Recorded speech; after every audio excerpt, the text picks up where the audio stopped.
I've always wondered, because I've started like small businesses like on YouTube or socks, and I know how to do that. How do you start an app? Like I have no idea, no concept of how you start an app. Like that's crazy. It's got its challenges. The way I kind of approached it was, well, kind of getting back into the community. I mean, obviously you're a huge sneakerhead. Like what first got you into sneakers? What was that driving force?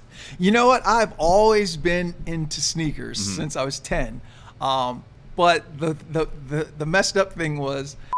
Well, here's a question. Would you build a team, would you rather, in today's modern NBA, build a team around a young Michael or a young LeBron? Ooh, yeah, a young Michael. Really? Yeah. I might take Bron. I don't know. I think Michael's the greatest, but I think LeBron might be...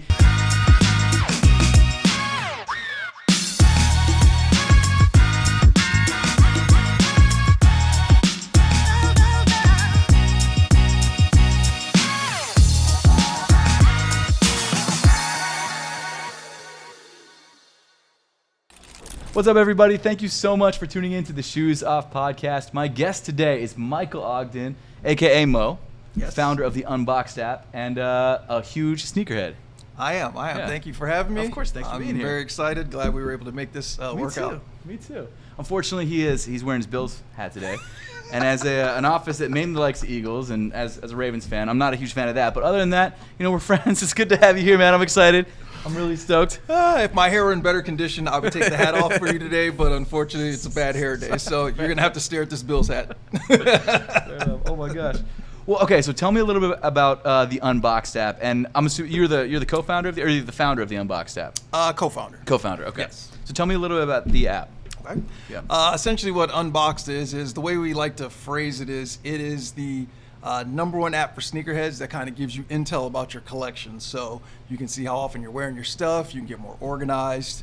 And the goal is to help you reduce how many times you're over purchasing certain things. The goal is to save you money, get more of your rotation on feet, match it up with fits so that you step out looking fresh. That's awesome. How long has the app been around? Ooh, we just passed 8 years. That's awesome. In January. Very cool. Congrats. That's amazing, man. I know. It's been a grind for sure. A frustrating grind, but a fulfilling grind for sure. I feel like that's sort of just the case for like most businesses. There's always the bad sides, but then there's always the upsides. And I feel like you can't have one without the other. That is true. I think everybody always sees the good, but they don't know the bad and what it's taken to be relevant, at least for 8 years. It's a lot of pivoting. Absolutely. Of course, everything's always changing in sneakers and tech. So it's just about making sure you're staying relevant to your audience and adding value. Right, that makes sense. Well, what got you into this? How did you first start off the app? Like, what was the inspiration? Pain points. So before really getting into front drop boxes, just like most of us, some of us still now, it was just you have a pile of boxes and not knowing what you have. And so the thing that really tipped the scale was I got very particular. A lot of people, even now use spreadsheets. So I got to a point where I had a spreadsheet where I had stock images in the spreadsheet, style, number, size, and all this other stuff.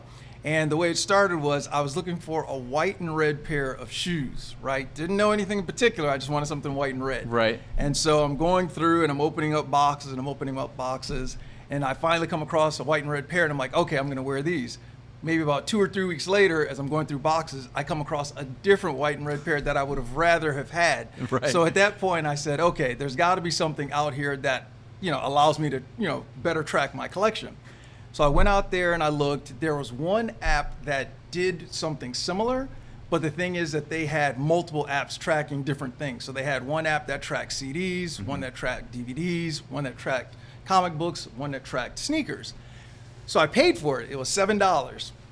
It didn't have anything I was trying to add from my collection into it. So I kind of had this thought process like, okay, what can I create that'll help make this process easier so that I can see what I have in my collection? And then we're on our phones these days so much. It's like it only made sense to be an app because the thought process at first was going to be a website. And then from that point on, it was just trying to circulate the idea to, I was in Nike Talk, there was a Mino Sneakerheads. So it was just kind of circulating that concept to different groups to see if it's something that people would want. It was a resounding yes. And then at that point, it was go forward and push forward with Unbox. That's awesome. I've always wondered, because I've started like small businesses like on YouTube or socks, and I know how to do that. How do you start an app? Like I have no idea, no concept of how you start an app. Like that's crazy. It's got its challenges. The way I kind of approached it was, first and foremost, finding out. So I'm going to tell you where I really dropped the ball. First and foremost is trying to find out if you have a valid concept, right? Gotcha. Which I did. I circulated it again across those different sneaker groups, and it was a resounding yes, we want this. Where I messed up was I didn't factor in how much people would pay or if people would be willing to pay for that, right? Mistake number one. And so what I did was I took the time and I kind of sketched out on paper what I wanted the app to look like, what I wanted the features to be like, kind of get an idea of just the overall aesthetic of the look and the aesthetic of the app, and then the features. And then from that point on, I went and started looking at app developers. So I started looking on Google. I came across 3. One was in New York. Mm-hmm. One was in Reston, which is out in my area, Reston, Virginia, and then another one was in Chantilly, Virginia, which is also where I'm at. So for me, it was about I want to be close so that I can pop in and all these different things, so I can see what's going on. So I took a call with the one from New York. They seemed very comparable, very expensive, right? I took the other meeting with the company in Chantilly. A lot of their work was overseas, and in the beginning, they were the front runner. I mean, they were, when I told them the idea, they came back and they wireframed some stuff for me, and I said, this is going to be the company for me.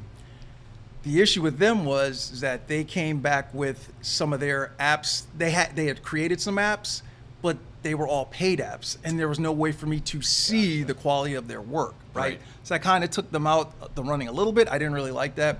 Then I went with the third company who I went with, which was their name was Savvy. They're out of business now, and they blew me away. They brought me in. They had a presentation up, had a sneaker, and they walked me through it. They'd work with Disney. They'd work with the Weather Channel. They showed me some of their apps. They were on the more expensive side. They were very comparable to New York, but for what, the way they presented it and just kind of outlined it, it was just the right fit. So I went with them. So I essentially just kind of gave them my wireframes and my thought process of what I want the app to look like, and then they just kind of went to work. And then each week, we were just going back and forth. They'd bring me in, they'd show me what it looked like, here's the functions, and then from there we just built for maybe like 4 months. That's amazing. Is what it took. So yeah. Okay. So ballpark, like what is creating an app cost? Like at least the initial version of the app, like. Ballpark, it all depends. So with the company that I wound up going with, I think ballpark it was about $75,000. Oh wow, okay. I think that the one company that had a lot of the work overseas, I think they were more around like the $35,000 to $40,000 park range. And mind you, this is also just on one platform. This is just on iOS. So this is not even including Android. I'm assuming apps get more expensive as they get more complex. Is that? Yes. General? Okay. Yep. So like where would Unboxed rank in like the complexity scale with like maybe a mobile game being the craziest or most complex? I mean, it's probably not, but like. I would say it's pretty complex. Okay.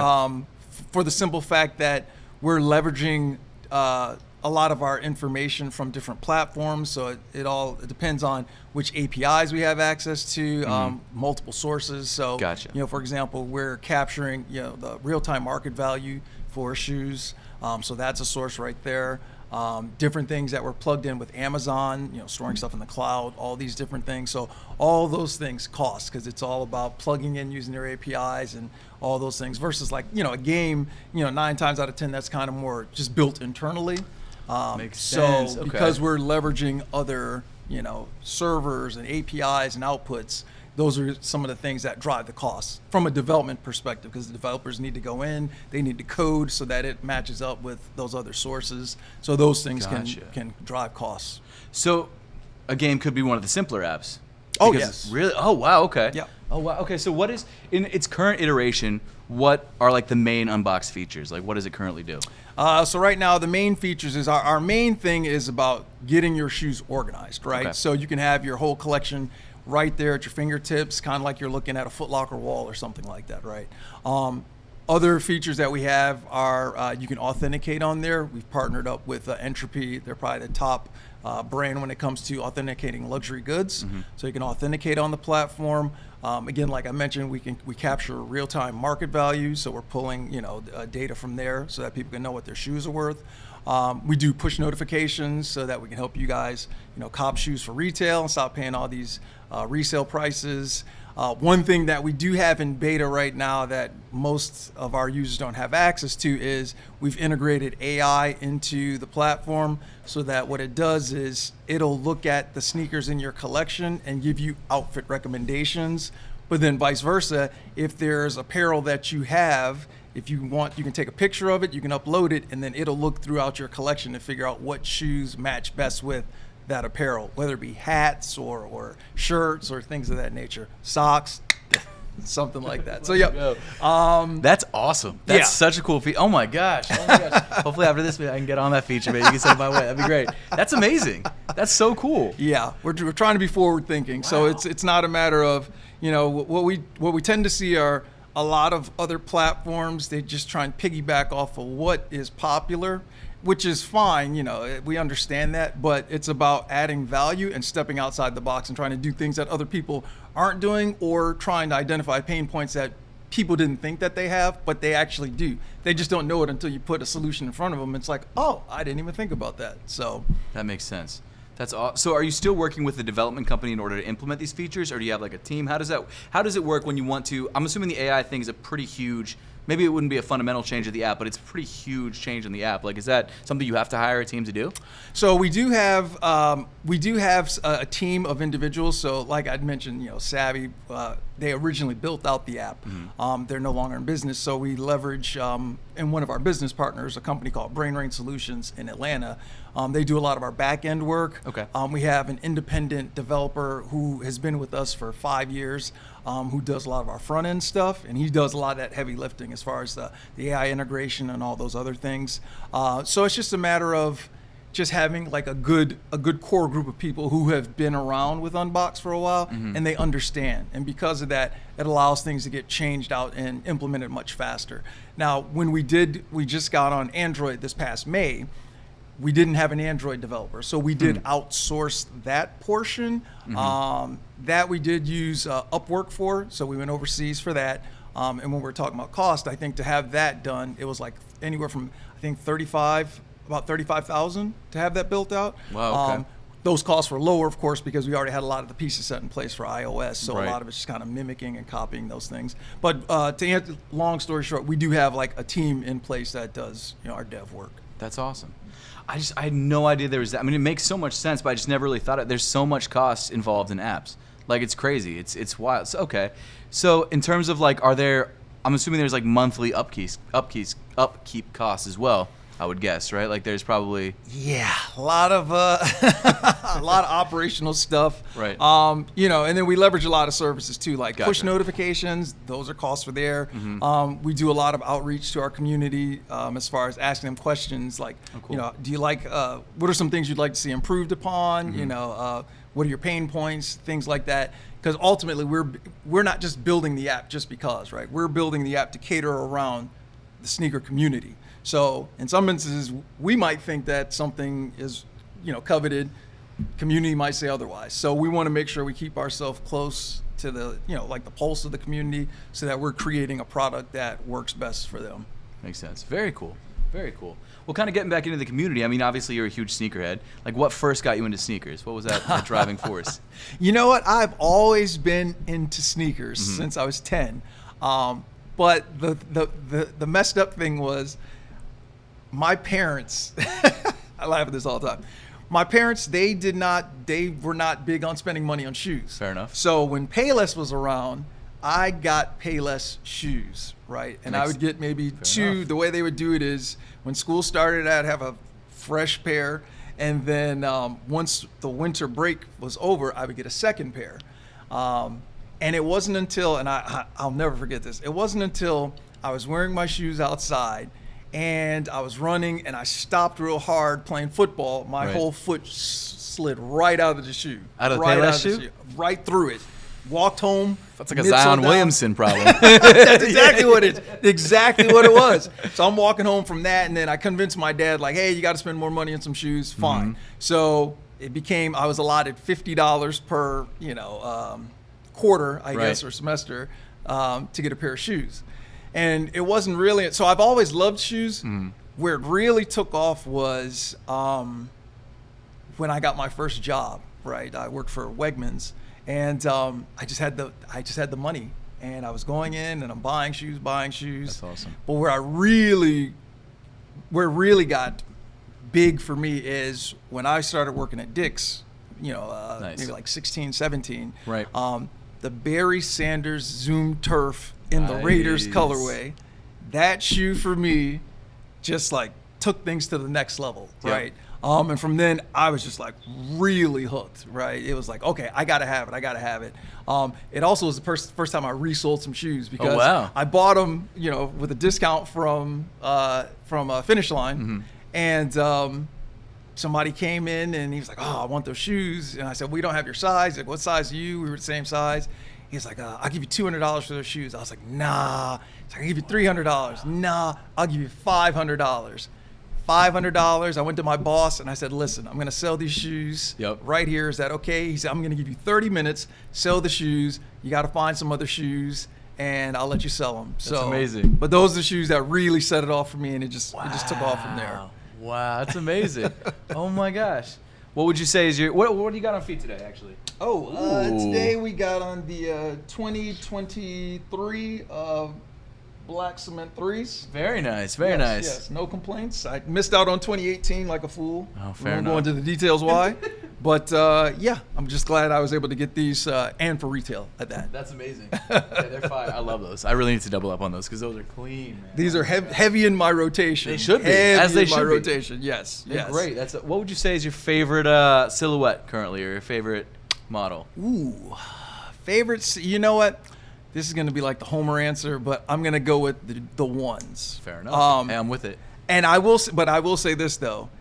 Growing up, mostly, I did not like ones. Right. Because they were just very boxy and very simplistic. Yep. Now, my all-time favorite pair of Jordans are the Concords, 2011 pair. I'm a fan of the low-cut patent leather. Oh, yep. But right now, I think just given how I dress, ones just seem to work more with a lot of my style. It's like a more relaxed. Yeah, exactly. Yeah. Exactly. Oh, you got style. You look great. Except for the Bills hat, you look great. I knew I'd be on camera. I had to spice it up. Oh, man. So you said you were playing football. So what position did you play? This was street football that I was playing. Okay. But I did play high school football. I played cool. defensive end for 2 years. Oh, very nice. In Very high nice. school. Yep. Did you play basketball at all? I played basketball as well. Okay. Shooting guard. Very nice. Very nice. I did. Very nice. Got kicked off my team. I know, and the sad thing, it was during practice, right? Or during tryouts, right? Okay. I made the team. My first year was on. My second year, I got kicked off practice. My coach said something smart to me I didn't like because his star player messed up something. I started chirping back at him. I said, "I don't need your team," and I guess he took it literally, crossed me off the list, and it was over from there. So I just did like a lot of intramural type stuff after that. Fair enough. Well, would you say that sports had an influence on your sneaker, the sneakers that you liked? Would you like buy a pair of shoes because you saw a basketball player, you like buy them or wear them?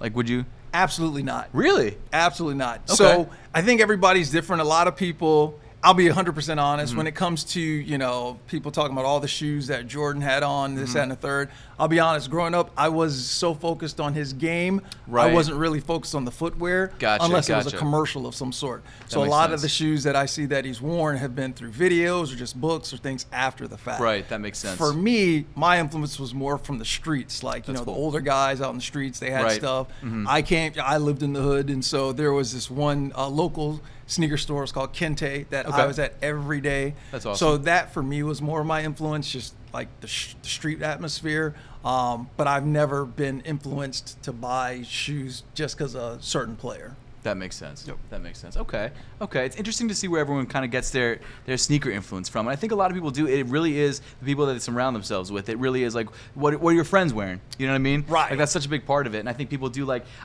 no, I'm not going to get into this topic too much. 'Cause I was going to say, I was about to be like, well, some people I think are lying about why they like sneakers. Doesn't matter. We're not going to go there. We're not going to go there. No comment. But yeah, no, I think that's a really great answer. I really, I completely agree with that too. Like, I saw Michael play, but I was like 4 and 5. You know what I mean? Okay. Like, I was born in '92. Okay. So I missed like Okay. the whole beginning of Michael. For me, like my era was like the Kobe, the AI, like that was, you know what I mean? Okay. And that was a great era. I mean, I can't complain. But I love Michael obviously because he's the GOAT. Right. Well, are you a LeBron or Michael guy? Oh no, Michael. Okay, good. Michael, hands down. Good, Yeah. good. You just first of all, you just made me feel old, Seth, when you told me when you were born. Jeez, I'm not gonna put that out there how old I am. But I think when we have these debates about like GOAT and everybody talks about LeBron versus Yep. MJ, I don't look at it from a statistical standpoint. Yeah. I look at it from the overall impact. Yes. And if you listen to a lot of players, Michael Jordan really opened up the eyes of a lot of international players because they wanted to come here and play against the best. When they did the Dream Team and all these other things. And that's not taking anything away from anybody else in the Dream Team. Right. But that's where I look at Michael Jordan's impact was very global, and it brought and shifted a lot of the international players to want to come to the NBA. I take nothing away from LeBron, right? From a statistical standpoint, if his stats are even ever broken, the career he's had, 20 yeah. plus years is just absurd, right? And I'm not saying he hasn't had an impact as well, Right. But I feel like who really transcended and started that is Michael Jordan. So for me, I don't just look at the stats. I just look at that, and that's why to me he's the GOAT. I agree. Well, here's a question: would you build a team? Would you rather, in today's modern NBA, build a team around a young Michael or a young LeBron? Ooh, yeah, a young Michael. Really? Yeah, I might take Bron. I don't know. I think Michael's the greatest, but I think Right. LeBron might be. He's just like, he's a machine. He is. He's literally a machine. And I think if the is. Golden State Warriors weren't a thing, he would have like 7 championships, 8 championships. He dragged those Cavs to the championships. Man. Okay, so that is a very good point. What he did with the talent around him is unspeakable, right? I can see that. I guess, you know what, Seth? That's a hard question. Because the reason I say that, as I look at it as, and people knock LeBron for this as far as like not having that same killer instinct like Mike or like a Kobe, right? Bron early on in his career was okay passing it off for the last shot because Right. he's just, he's looking at it from what's the best, who gives you the best chance of scoring. Exactly. Versus like Mike and Kobe were like, I don't care if you're open, I'm gonna take this shot, right? So I to me, it's all about that killer instinct that balances out, right? Just like the physicality, like LeBron is just a machine, He's like a you beast. said, right? I know. He's just, I don't know how much he's weighing now, what, 250, 260, Yeah, like, wild. but, he physical specimen, he is like just unmatched. Yeah. But it's just like something about that killer instinct. It's just like, when I'm down, are you going to leave it all on the floor? And I'm not saying that LeBron wouldn't. Right. But, you see how people feared Michael Jordan. They did. Right? That's true. And they have said that word. That's true. I haven't heard people say they fear LeBron. They respect LeBron. Right. But when fear gets in your head and you're on the court, fear can throw a good you point. off. That's So a good point. that's kind of how I look at it. But, but I'm biased. Fair enough. I completely get it. Oh my gosh. Okay, well, sort of getting back into sneakers a little bit. What would you say are the most popular shoes that you see on Unboxed? Like, I'm sure you have some back ends. You probably don't know them off the top of your head, but like the back end statistics are like, what would you say is the most popular? Maybe styles or silhouettes or. Easy. So styles, I would say Jordan 1s. Okay. I would say Jordan 4s. I would say 3s and Air Max 1s. Oh, okay. And then Dunks. Yeah, so I that would say makes those are top 5 silhouettes that we see predominantly being loaded up by our users. That makes sense. Okay, very cool. I use the Unbox app. I'm just full transparency. I use it, and I'm a little part owner of it, like tiny bit, a little bit. But I do really enjoy it for the fact that you can categorize the sneakers and you can really see your entire collection visualized. Because like you said, it is hard. Like I have one of those sneaker walls, but like even looking at that, you don't always you miss some stuff or you have something in boxes, and just also being able to track your wears too. Like last year, I was trying to wear every pair of sneakers that I owned, and if I didn't wear it, I wasn't gonna keep it. Like shoot, not a little subtle flex right now. The Just Ons on right now. Okay. So this is a pair I got in a Soul Supremacy beater box about a month ago, and it was my size. I know, it's crazy. Oh. And it was one of those shoes where it's like, if I find a time to wear these, I'll keep them. And so today is my first wear. I mean, it doesn't go with what I'm wearing really, but I was like, this is, you know what? I'm gonna rock it today. It's a special occasion. I'm gonna rock some special shoes, and so it's nice. The Unbox app gave me the way to kind of track my wears, which is very nice. So I could be like, okay, even though the shoe looks DS, is it DS or did I rock it to like maybe church where there's not like, you know, it's the carpets aren't gonna put dirt on the bottom of my shoe like maybe going to the mall would. You know what I mean? Like, so it is nice. It is nice. It does serve a lot of purposes, and I think to your point, you know, ideally it serves where you can track your wears, and then you can go back and look. Matter of fact, there were, what did I just wear a couple days ago? Shattered backboard 3.0s. I hadn't worn, when I went and looked in the app, I hadn't worn them since December of 2023. Oh, wow. So I okay. decided to wear them last week. So the whole point, of course, is it's to make sure that you're getting your shoes in your rotation. Because the thing is, ideally, if you're buying these shoes and they're just sitting there and they're not being worn, it's kind of like, you can look at it two ways. It's kind of like waste because it's just sitting in your closet, right? Yep. But by tracking your wears, you can see like, okay, I'm wearing this, I'm not. If you're not wearing it, we're tracking the market value. So maybe you haven't worn something, you see the market value's going up, and you decide, you know what?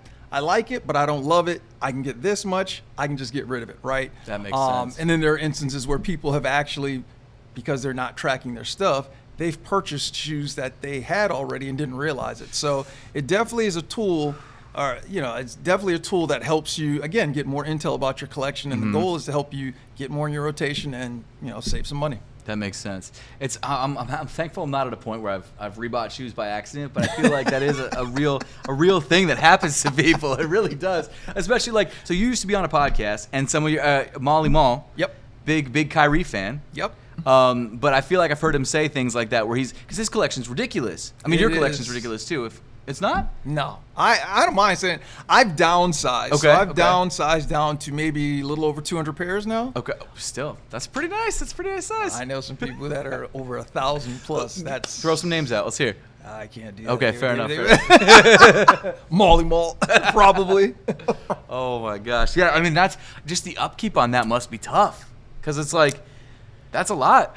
It is, and the thing is, the couple people I know who do have, those higher numbers, it's, I've got rooms allocated just for that. Makes sense. I've got storage. And me, I'm just not comfortable with that storage aspect. Right, yeah. Because, you've heard people whose storages have been broken into. If it's not temperature controlled, things of that nature. If there's a leak or anything like that, just not being able to be close to my shoes just doesn't make me comfortable. So I would never want to get to that point where I have that many shoes, because the reality of it is it gets to a point where you just can't wear them. Yeah. Right. And my ultimate goal at some point one day is to get down to maybe like 50 pairs and be fine with the 50 pairs. Yeah. Right. So that does sound like a dream, honestly. Like I wish I was there. I've been slowly trying to downsize. Like every year I'll do like a sneaker collection video, and then I'll try and sell as much as I can. And what my sort of my new thing is, like, I've got 87 boxes on the wall. Okay. And I want every single pair that I have that's not like a special edition, like maybe a friends and family sample or something like that. I want them to fit in there so I can wear them.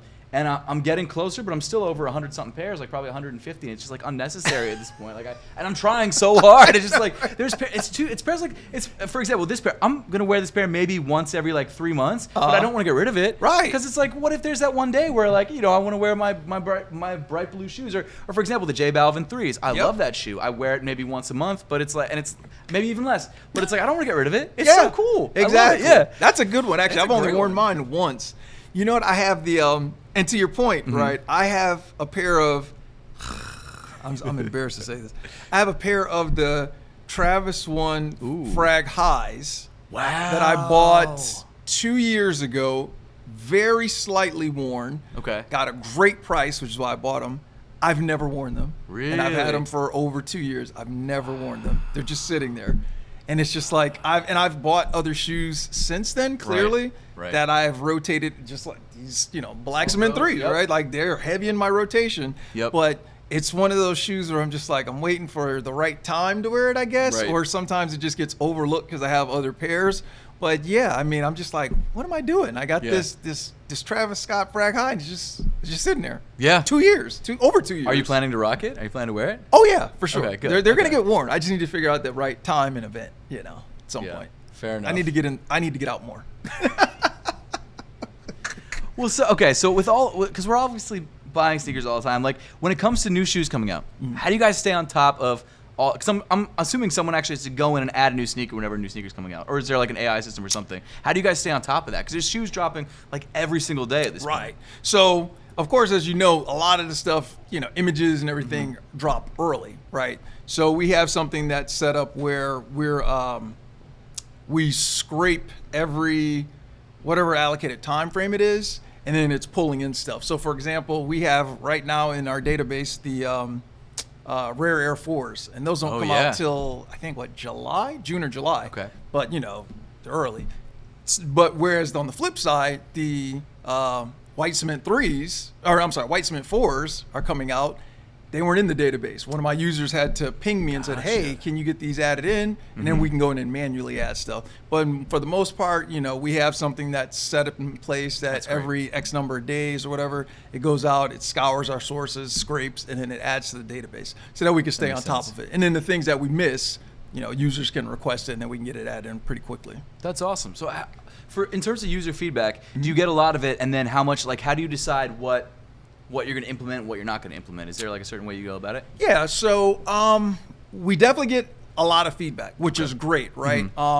The way I look at it is, if you didn't value the product, you wouldn't give any feedback. You just walk away, right? So I always tell people, and people will send, lengthy emails about different things, and it's okay. That's great. Like, That's I love amazing. it. Nothing's out of pocket.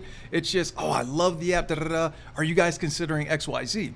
So what we tend to do is we take a look at all the comments that are coming in, right? And if we see enough people making the same requests, then that tells us, okay, this is something that people want to see in the app, and we make sure we put it within our radar.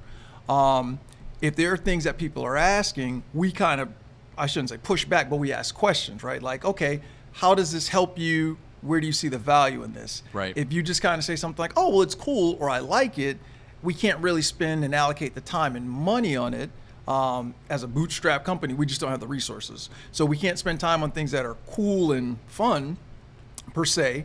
But if we feel that it's going to really add value, which is what we're really trying to do, then it's something we say, okay, we need to put a pin in this, and we need to focus on that. So that's kind of how we go through as far as figuring out what we do add in feature-wise versus what we don't. Gotcha. Very cool. Very cool. Do you have any like cool new features besides the AI thing that we already talked about? Anything that you can talk about coming up? Ooh. Seth, let me tell we have so many things that we have laid out. Right. It is not even funny. One thing that we toyed with, and I don't know how soon it's going to come out. Okay. What we wanted to do is, of course, in the app, you know how you can, when you add in a shoe and you're friends with people, you can see the shoe on your feed. Mm-hmm. So the one thing that we wanted to do was we wanted to tie, if somebody wanted to get a better look at that shoe, you could click on the shoe, and then it would link to a YouTube video of someone who's actually giving a review of the shoe. So, Hey, yeah. if somebody wants to take a better look at the Rare 4, right? If he's all already you have live. to still image. You just click this, and then it'll take you to YouTube, Right. and then you can go to yours, and you can get a better look at it. Sick. I love that. So I love that. That's great. so that's something that we're toying around with. I'm trying to think. Of course, the AI stuff that we're working on. We want to get it to more robust, where people are getting more specialized options. So we don't want it to just be, okay, I'm wearing these Black Cement 3s. It might say cargo pants and a graphic tee, right? That's, for somebody who can't dress like myself, that's too vague. So it's like, give me more details. Right. I want to, from the top perspective. The bottoms are pretty good. It might say, denim jeans, wash, but the tops, it might just say graphic tee. Give me a little more details, right? A graphic tee that has XYZ colors, things like that. So we wanted to be more personalized.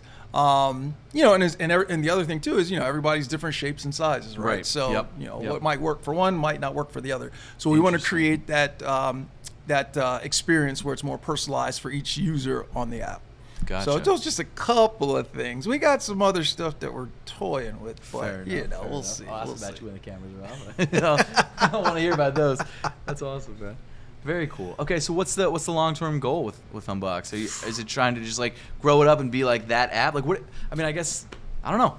What's the next steps? The What are moves? long-term goal. So ultimately, the long-term goal is we want to be the #1 app for sneakerheads, period.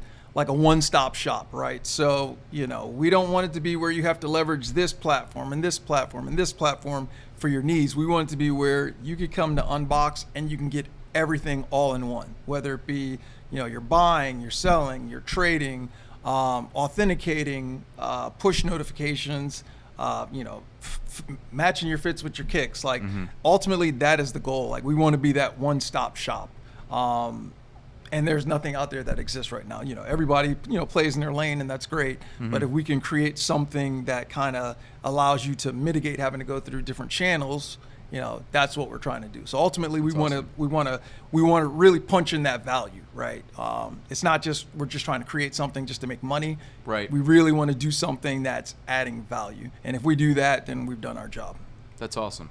That's awesome. Very cool. Very cool. Well, okay. Give me a kind of a little bit off topic, but you are a huge sneakerhead, and we do have a lot of sneakerheads on the show, but I think you might be one of the biggest sneakerheads we've ever had in the show. Okay. Especially someone who created a sneaker app. I mean, you're up there, man. Give me a wild sneaker take that you have. Ooh, something that happened to me? No. Or something happened to you? Maybe a take that you think people would be like, oh, he's crazy. Like, just give me that soundbite sneaker take. That take that you would never tweet, but you've been thinking about, and you're like, oof. Let me instead say it on a video podcast that everyone's gonna see. Oh wow. Or you know what? I could give you some takes and you give me your thoughts. Okay, give me your take, and then we'll come back. Go ahead. Okay. All right, now I gotta think about some wild takes. Let me think of some wild. I think that I should have been more prepared for this question I was about to ask you. I think that the Air Jordan 7, let's go with 7, Okay. is the worst retro Jordan. Ooh. It's not crazy. I mean, it's not. I feel like some people probably feel that way. Ooh. But, you know. Wow. Okay. Really? I think it's the worst. I think it's somewhat uncomfortable. Okay. I think it's kind of difficult to get on. Okay. And I think the colorways, while there are some good ones, overall not as good as some of the other. Like if you look at all the other silhouettes, Okay. I mean the 2s, they have a rough go of it. Okay. But we can't. I mean the 2s are 2s, you know. But I think the 7 might. I would rather wear a pair of 2s over a pair of 7s personally. I know. Okay. So I'll piggyback off of that one. Okay. I'm gonna go with. This will probably be unpopular too. I think the worst are the 8s. Ooh. I cannot stand 8s. I've only ever owned 2 pairs of 8s. Okay. The Dornbecker and the nice. That's a bright Champagne. Oh, nice. And I got rid of them. Yeah. They're bulky. I don't like the straps. Wow. Okay. I hate to say this because I know that's Jumpman Bostic's favorite silhouette. Yeah. Great guy, Jumpman Bostic. If you hear he's this, the don't best. shoot me.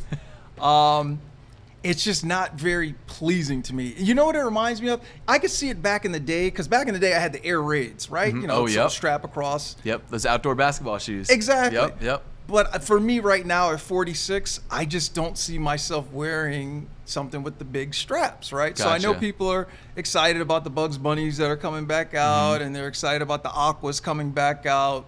I forgot what the dates. I think it's like November and July. Don't quote me on that.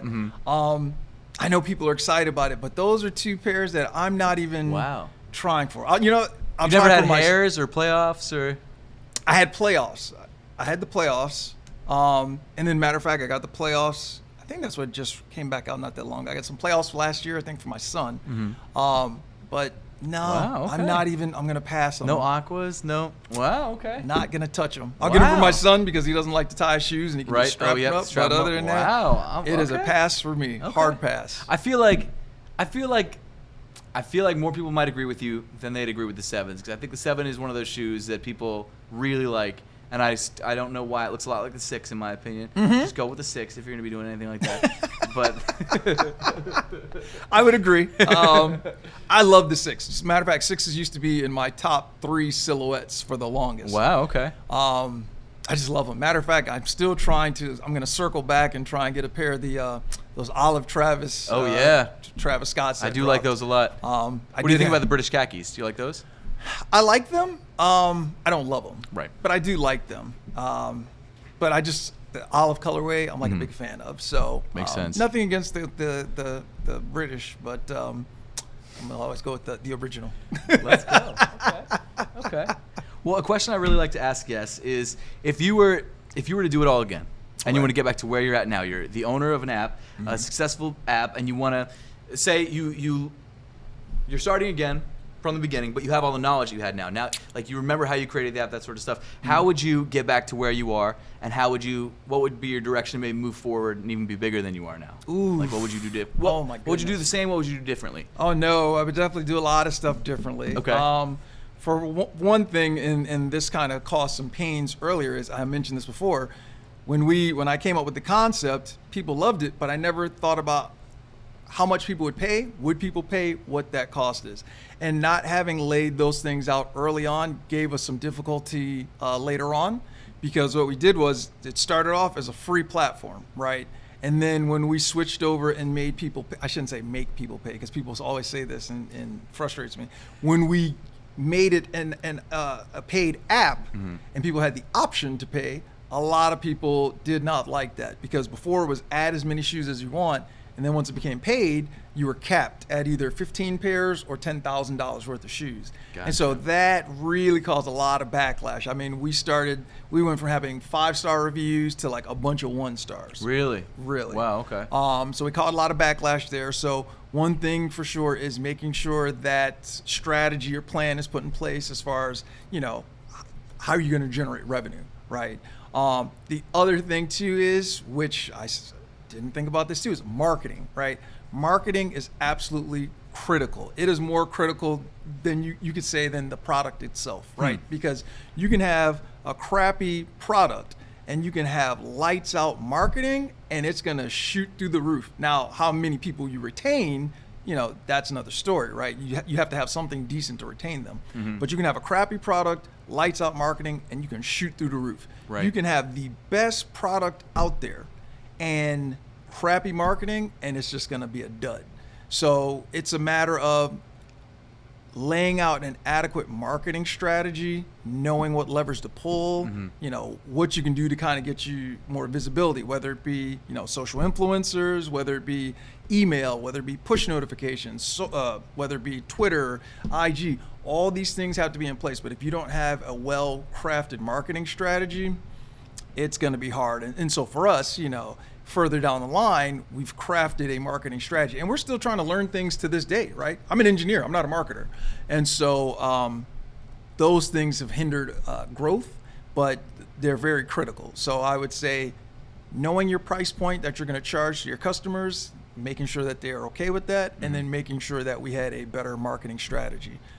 We have those things, and your product is good, you have no problems. That's amazing. That's gonna be the clip, man. I'm telling you right now. That's gonna be the clip that's gonna be on social media. That's great, man. I really love that. Oh my goodness. Okay, one last question. If you were to getting back to sneakers again, because we're both huge sneakerheads, and I was thinking about it because you've got this amazing collection. If you had to sell all of it, right? And you could buy one sneaker to rock. How about those? Let's go. One sneaker to rock daily and one crazy grail. Ooh. Okay. One sneaker to if I sell everything, one to rock daily. One to rock daily, I would go with. We're going to keep it simple. Chicago ones. Okay. Chicago ones. Very nice. Although it is not my favorite Jordan 1. Right. Chicago ones, right? They go great Staple. with a lot of stuff. Yep. Yes, exactly. If I had to get a grail, now we're talking off the wall here. Now, at one point, Seth, I did have my grail at one point, the Tokyo 5s. I did have that at one point. I would probably go with either the Wahlburger 4s or the Manila. Ooh, 4s. Wow. One of like those the green two. 4s. Okay. Yes. Very nice. To me, it's and I'm sure a lot of people will disagree, and that's fine. But course. green is something that you know, one, I like 4s a lot. It's one of my more favorite silhouettes right now. But it's green. Like, you know, you don't see a whole lot of green. It's green. It turns heads. Like, you know, it may not. I'll make that go with anything. It doesn't even matter, right? I'll wear it with anything. So for me, I think it's a head turner. It's a conversation starter. So for me, that would be one of those two from a Grail perspective. Very nice. That's a really great answer. That's a really. I completely forgot about the Wahlburgers. Well, I didn't completely forget, but that's a shoe that I wouldn't have thought of immediately. But I really like that silhouette a lot. That colorway is fire. Oh my gosh. Well, thank you so much for being here. Of course. Tell the people where they can find you. Oh, okay. You guys, you can find me on Unbox _app on Instagram. Actually, on Instagram and Twitter. And then, of course, check out our website, www.unbox-app.com. Make sure to download it. It's a great app. Seriously, I use it all the time. It's awesome. Thank you. Thank you. Well, before we end, for the YouTube exclusive watchers, we are going to do our sock shopping, so make sure to stay tuned. If you're listening on Spotify or Apple Music or any other great podcast platform, thank you so much, and we'll see you in the next one. For everyone on YouTube, let's do it. Okay, so we're just going to go around the office. You can pick whatever you want. We've got the essentials on the back wall. We got limited collections. I know there's a shirt you're looking at. Yes. So let me see if I can find that for you. I think it's over here. Let's see. It is not over here. I'll find it in a second. Okay. But go ahead and grab some socks. We've got tons of stuff. We got the Amber Vittoria. Also, you don't have to grab anything if you don't want anything, but you're welcome to. We got Amber Vittoria. We got Patchwork. We got graffiti. We got all sorts of stuff. Oh, the fire socks, the flame socks. Oh my goodness. All sorts of stuff. And of course, the new Nathan Walker collection was just dropped. He does like basketball themed or inspired socks, which are pretty cool. I think these are flowers made up of basketballs or something rad like that. Okay. Yeah. And then of course just the basic colors. And then I don't know if we have any Bills colors. I mean, we got blue, but we have specifically Eagles. Well, it's not specifically, not technically. It is Kelly green. Ooh, I know, like it's those. Very nice. Yeah. We got, yeah. What size do you wear? 11 and a half. Okay, so the mediums would work for you. Oh, yeah, there you nice. Go. We got a bunch of like of course we got the collegiate sort of colors too. Oh my goodness, I didn't even see that. Yeah, right. We got like the what's it called? These are collegiate. Oh, the whole thing is called collegiate. Okay, we got the red. Yeah. I'll do. Oh, you said medium, right? So yes, medium. There we go. All right. There we go. And then yeah, pretty much any color that you'd like, we have. I don't even know where to begin. You can do Ravens purple if you want. Hey, look, I'll do that. There you go. I'll send a picture to Jonathan. Let's go. Oh, let's go. Let's go. Oh wow. Okay. Yeah. And then there's a bunch of limited stuff too. If you're more into like the crazy colors, we've got tons of that stuff. Seth, I'm like, I literally don't know where to begin. It's like a kid in a candy store here. I don't want to overdo it. No, you can take as much as you want. Let me just take a picture and send it to Josh so that he can take it out of the system. But other than that, that's the only stipulation. Wow. Okay, tell you, wow. Okay. I'm gonna walk out of here with a bin and be like. All right, let's see what we got. Oh, but I also need to look at the size too, right, Seth? Oh no, these are all medium large. These are all medium large. Oh, yeah. they are? So it was just the basic colors are the ones we have: small, medium, large, and then XL. XL is more like size 13 to size 16. Okay. Small is like size, is women's sizes. But medium large, we do all our limited stuff in medium large because it does genuinely fit pretty much most people. Like my dad's a size 13, wears medium large. Okay. My wife is a size 5, she wears medium large. It's just like the standard socks. Oh, it is? Yeah. Oh, okay, gotcha. But it's for sort of the outliers on either side that wears like the extra large or the so if you were like a size like 14 or 15, then it'd be okay. Yeah, I'd grab you like the bigger sizes. But since you're a normal size, maybe I'll not there's grab anything wrong with James bigger some. sizes or smaller sizes. Just to clarify for everyone watching. All right, I'll grab one of these. Let's go. Let's see, patchwork. I like the patchwork. Yeah, we got some nice colors left over the patchwork. Ooh, yeah. Very nice. Which one's that? Patina green. Ooh, spiced mocha. What does Let's that go. look like? Ooh, okay. Let me grab you that shirt too. Oh yes. What size would you need for that? Extra large. Extra large. Well, you got the workwear tee dropping sometime in May, most likely. Nice. And then you got what colors did you end up with?